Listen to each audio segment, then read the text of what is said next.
आपको याद होगा डीएनए में कल हमने आपको बताया था कि कैसे हमारे देश की राजनीति में धर्म और जाति के आधार पर ही टिकट बांटे जाते हैं। कल सुप्रीम कोर्ट ने अपने एक बहुत अहम फैसले में यह कहा था कि धर्म, वर्ग, जाति, समुदाय और भाषा के आधार पर वोट मांगना अब गैर कानूनी होगा।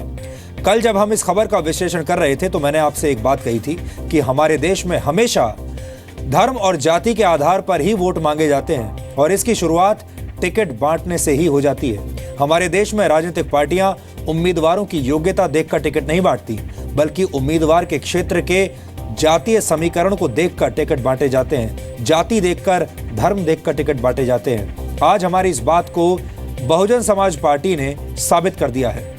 बहुजन समाज पार्टी की अध्यक्ष मायावती ने आज उत्तर प्रदेश की पूरी 403 सीटों पर अपने उम्मीदवारों का ऐलान कर दिया।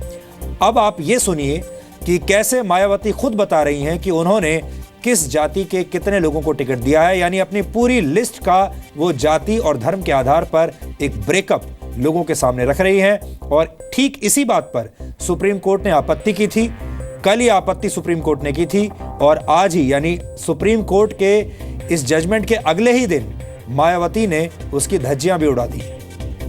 हमारी पार्टी ने उत्तर प्रदेश में होने वाले विधानसभा आम चुनाव के लिए जिन लोगों के टिकट फाइनल कर दिए हैं तो उनकी जातिवार स्थिति इस प्रकार से है।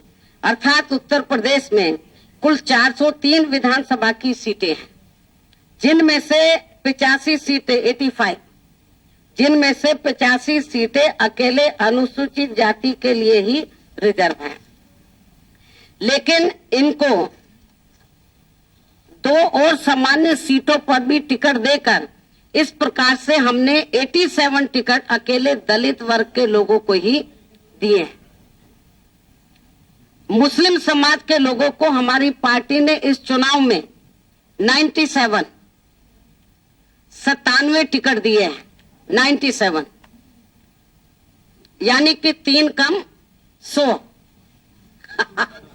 3 कम 100 अन्य पिछड़े वर्ग की विभिन्न जातियों को मिलाकर हमारी पार्टी ने 106 टिकट 106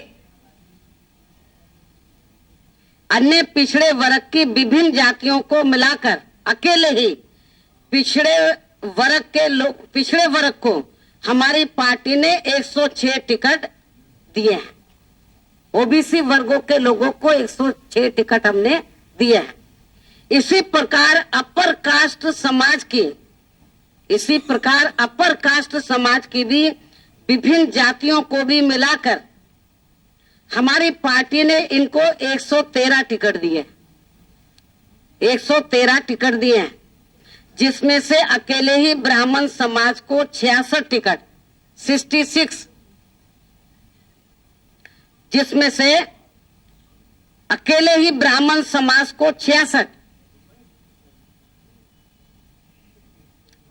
टिकट और क्षत्रिय समाज को 36 टिकट तथा कायस्थ, वैश्य व पंजाबी आदि समाज को मिलाकर 11 टिकट दिए हैं।